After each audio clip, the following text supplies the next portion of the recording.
It's so wonderful to see so many people here today honoring Wilma. Um, it's just amazing that so many people have come from such a far distance and that she is remembered so well in this community that she loves so much. Wilma was 74 years old when I met her, and at that time she'd already published 33 collections of poetry and prose, and she wasn't ready to hang it up then. From there on, over the next 14 years, she published another 20 collections. And during those last 14 years of her life, Trudy Wishman, Lillian Valley, myself, and James Krebda came into her life and were a constant in her life, and we became her surrogate children. And the girls knew that she favored Jim. We lived with that, but she adored that boy, and he published most of her later work. When I retired from the practice of law, I decided to write Wilma's biography. I thought that I knew her, and I think I did know her about as well as anybody ever did. 3 years of going through the massive archives that she's left at the university in Merced, in Stillwater, in the voluminous papers that are here at the Tulare Archive started by Tom Hinion, and in various smaller archives in Livingston, California, and in Lincoln County and Stroud in Oklahoma. Enormous amounts of letters, diaries, papers. And I spent 3 years, I spent the COVID years writing Wilma's story. And I finished it in July. I'm looking for a publisher.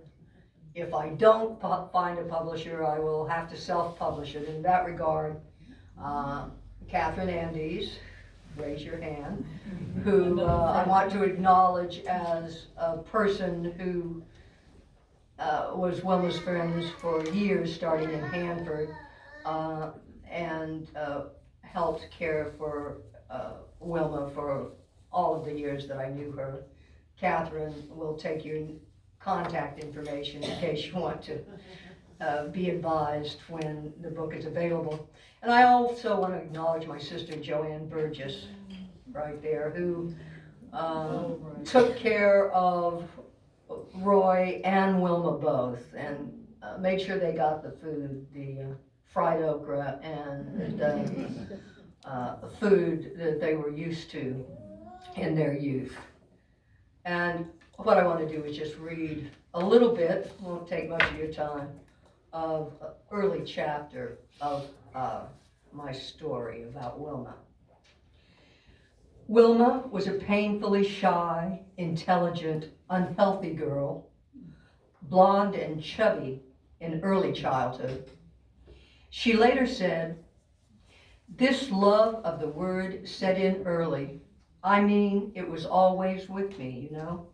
That's the only way I can explain it. I think it's genetic. And it's not an unmixed pleasure. It can bring very great sorrow. And it can, you know, even divide us from people." She was simply obsessed with language and how people used it. She readily admitted to being what was always referred to in the vernacular as a little pitcher with big ears. All an inquiring child had to do was to make herself invisible.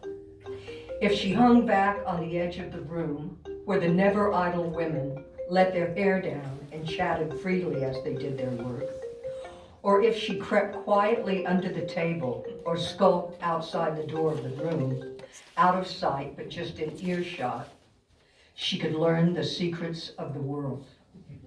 She knew that in those moments she would hear the unvarnished truth, not the sanitized, made-for-children version, but the real stuff.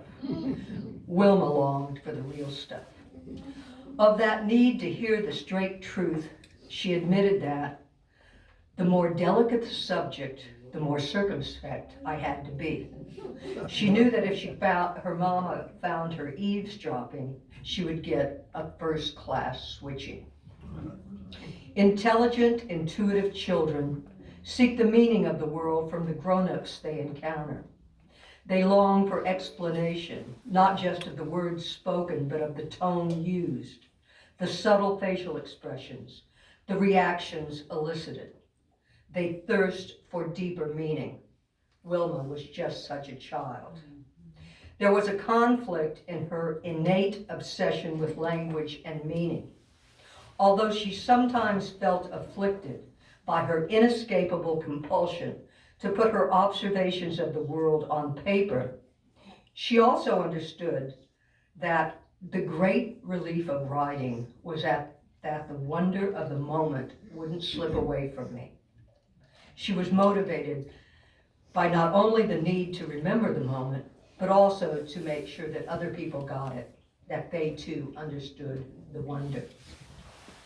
Wilma recalled later, somehow I always knew that women lived in their own world and they spoke in a peculiar language. It was all their own.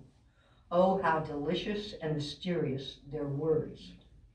She told of a time when she hid unnoticed behind a door as her mother and 6 other ladies, most of them master quilters, sat in a sharecropper house working on a Star of David quilt.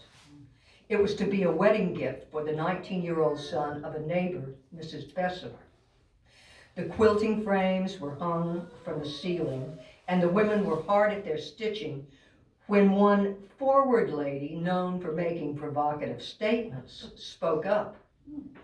Say, old girl, you just barely got in under the wire with him, didn't you? Not missing a stitch, Mrs. Bessemer answered proudly, yes, Edward was a late hatch, all right. Wilma had been hovering outside the door and was walking away from the scene when she heard those comments. She later said, I stopped in my tracks. I was overwhelmed by those words. They were indelible to me. She said, they are a precious heritage to me. As time passes, the more I realize the treasure. Thank you.